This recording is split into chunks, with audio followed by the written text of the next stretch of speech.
I'm going to speak about, I've been asked to speak about the structure of the University of the Future. And it reminds me of that Yiddish saying that people make plans and God laughs. I think God may well laugh at the end of this presentation. I will get to that future structure. I want to give you a brief background. I first want to assure you that the state of California is not Greece. It is a $2 trillion economy. It is the 8th largest economy in the world. It is vibrant, it is well, it has an incompetent political system.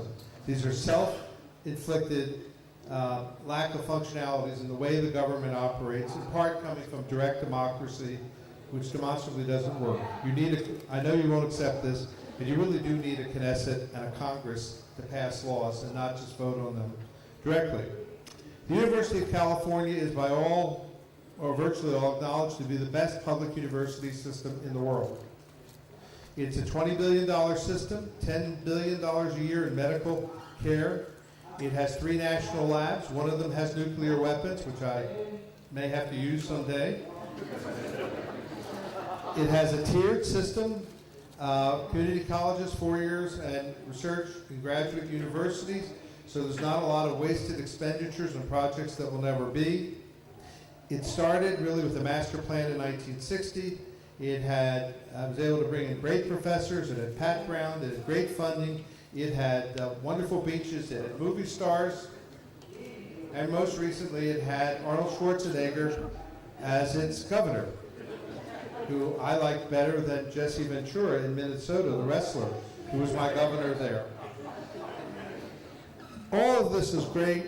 We have over nearly 60 Nobel laureates. We have hundreds and hundreds of top National Academy members. It's a powerful research engine. It's a leader in the world among research universities in patents. And a very important fact, 39% of the undergraduates are poor, making less than $45,000 a year. So that Berkeley has more low-income students than the entire Ivy League. That's just true. So I would say that combination, powerful research, universities, distinguished faculty, great medical care, and servicing students who in general are not the most able to afford a great university education is what we do best. That's been falling apart because there's systematic disinvestment in higher education in the United States, 57% less money to spend at the University of California than 20 years ago, if you adjust for inflation. For the first time in history, the students are paying more than the state is contributing. 143 years, first time, students are putting up more money than the state of California. So I won't go through all of it, but there is some sense of a loss of public good. People too often say, yes, it's great for my kids, I want them to get good jobs, I want them to be educated, but there's not enough recognition that when someone else's children are educated, it's good for the entire economy, the entire polity, it's good for democracy, it's good for cultural transmission. There's been a loss of that, and I see some of that, frankly, in Israel, and I see it in other parts of the world as well. It's, in my judgment, a disgrace that that is happening. So what will the University of the Future look like, given those trends? I think what should be non-negotiable is quality. It should be non-negotiable. You do whatever you need to do to preserve the quality of the faculty, the educational experience for the students, the access by middle and low income students, but I'm very worried about it. I think it's okay to be elite, so long as the elitism is born of a merit-based system. And we need elite universities. They're the ones that do the breakthroughs. But I'm worried. There seems to be a commodification of knowledge in the modern world where people say, did you memorize the dates of particular world events? And don't ask, can you read a paragraph? Can you understand it? Can you synthesize ideas? Do you have the cognitive skills to solve problems?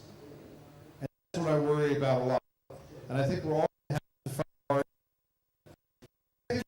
If the systematic decline of state support continues, and it appears like it is happening in Great Britain and Europe and certainly the United States, then I think the only way to preserve these universities will be a high tuition, high financial aid environment.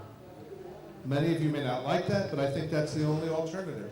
And in many ways, that's what I see the Brown Report in Britain is headed in that direction. At the University of California, we have a blue and gold program. If your family makes less than $80,000 a year, or roughly 250,000 to 300,000 shekels, then you don't pay any tuition, unless you have a trust fund or own 1,000 acres near Beverly Hills. But and that figure will go up over the years, and there are other financial support. I think the university needs more of a private sensitivity. In the United States particularly, but even here in Israel, people are laid off. Some businesses are contracting. They're getting more efficient. You can't say we're a great university, alone, we don't have to be efficient. So I told the presidents today, I said, maybe you all ought to order your travel together, get a bigger discount. Maybe you could share HR systems. Maybe you could combine other functions and save money, economies of scale. There needs to be some private sensitivity, and what I mean by that is simply controlling costs and using mechanisms as appropriate that have been used in the private sector.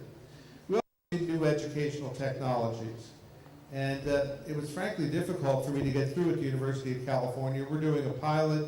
Some of the core courses will be online. The faculty, many of them are very anxious about it. They're not sure it's the same quality. I have many of the same questions, but I'd be willing, one of the few bets in the future I'd be willing to make is 50 years from now, the use of technologies in universities around the world will be extremely broad and deep, and these issues of quality will be solved, and in some extent, to me it's like a printing press. I'm sure someone will said, you'll never replace this great professor at the University of Paris with a written book. It's only the lectures that will do it, but 500 years, 600 years later, there's the University of Paris doing perfectly well. I think what is happening is, and the final word I'll say about this, capital competition. Israel, as Professor Cole said, this is where the discoveries come from. This is where how the economy grows. Where would Israel be without all these software engineers and without the work it does, really, for American companies and companies around the world in terms of these complex software systems and the like. So human capital is going to become more important, or at least as important, as natural resources, although as a Saudi Arabian cabinet minister told me, he said, Mark, it is best, you're right to have knowledge, but it's also good to have oil. And so I do agree with that. I'm not totally infatuated with this. And the second point is we're in a great competition. You better believe it. Hebrew University wants more international students. Tel Aviv University and all the rest want more international students. It is getting crowded in China because the University of California wants more international students. They bring in more money because they pay more and because it satisfies the global aspirations. There's going to be a really competitive environment for the best students worldwide and more mobility than ever in our past. Thank you.